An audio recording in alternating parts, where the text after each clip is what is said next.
La deuxième moitié du siècle que nous vivons sera certainement marquée par la prolifération des cités rendues nécessaires au logement des populations qui viennent s'agglutiner autour des villes, souvent historiques, mais toujours inadaptées à un tel afflux de familles.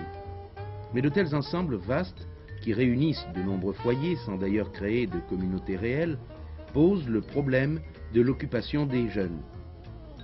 Angoulême, où nous vous conduisons ce soir, n'échappe pas à cette loi. Cependant, dans la grande ville charentaise, une intéressante initiative a vu le jour, réunir de jeunes enfants des garderies pour chanter ensemble. Un excellent moyen, sans doute, pour leur apprendre à mieux se connaître et pour exprimer leur joie de vivre. Nous rejoignons ces jeunes enfants dans le car qui les emmène à une répétition, sous la conduite de leur jeune et enthousiaste animateur, Jean-Jacques Sioët. Combien y a-t-il d'enfants qui participent à cette chorale? Il y a exactement 73 enfants, 46 filles et 27 garçons. En général, ils sont tous des grands ensembles, et en particulier de Bel-Air, de Bassot, de la Grande Garenne, et un quartier quand même plus ancien, Saint-Cybard. Et on l'a fait dans ce but, surtout pour distraire les jeunes. De quel âge à quel âge va l'échelle? Alors pour les filles, de 7 à 16 ans, pour les garçons, de 7 à 13 ans. Pour la bonne raison qu'on considère qu'à partir de 13 ans, un garçon commence à muer. Vous voyez, c'est-à-dire comme un gosse comme Thierry, il chantera jusqu'à 12-13 ans, jusqu'à temps qu'il mue. On le conservera dans la chorale, mais après, il pourra rechanter à partir de 16 ans. Thierry, aimes-tu chanter? Oui. Oui. Et combien de fois tu participes à des répétitions comme ça par semaine? Il y en a une, 2 ou 3 fois? 2 fois. 2 fois par semaine? Et tu prends le car comme ça à 7h30? Oui. Vous ramassez donc ces enfants avec des cars de la municipalité, puisque cette chorale est en quelque sorte subventionnée par la municipalité d'Angoulême. Pas subventionnée, mais elle appartient à la municipalité. C'est-à-dire que la municipalité peut en faire ce qu'elle veut dans la mesure de ses possibilités. C'est elle qui donne l'orientation à la chorale.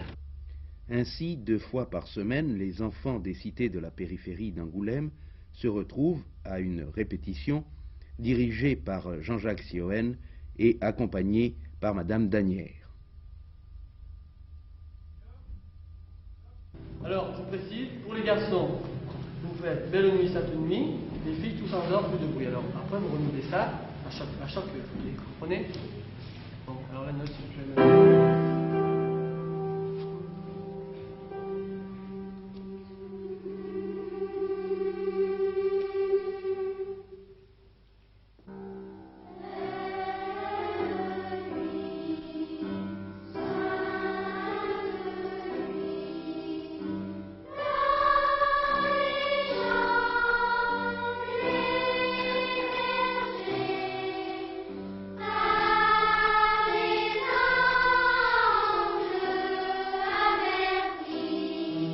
Madame Danière, quel est le répertoire de cette chorale enfantine?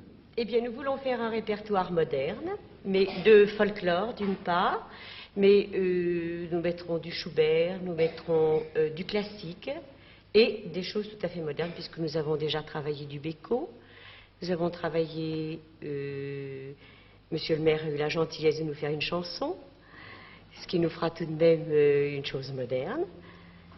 Et puis enfin, il faut intéresser les enfants avec des choses comme des choses de Sheila, des choses qui leur plaisent, pour les attirer beaucoup, tout en leur faisant travailler de la musique pure.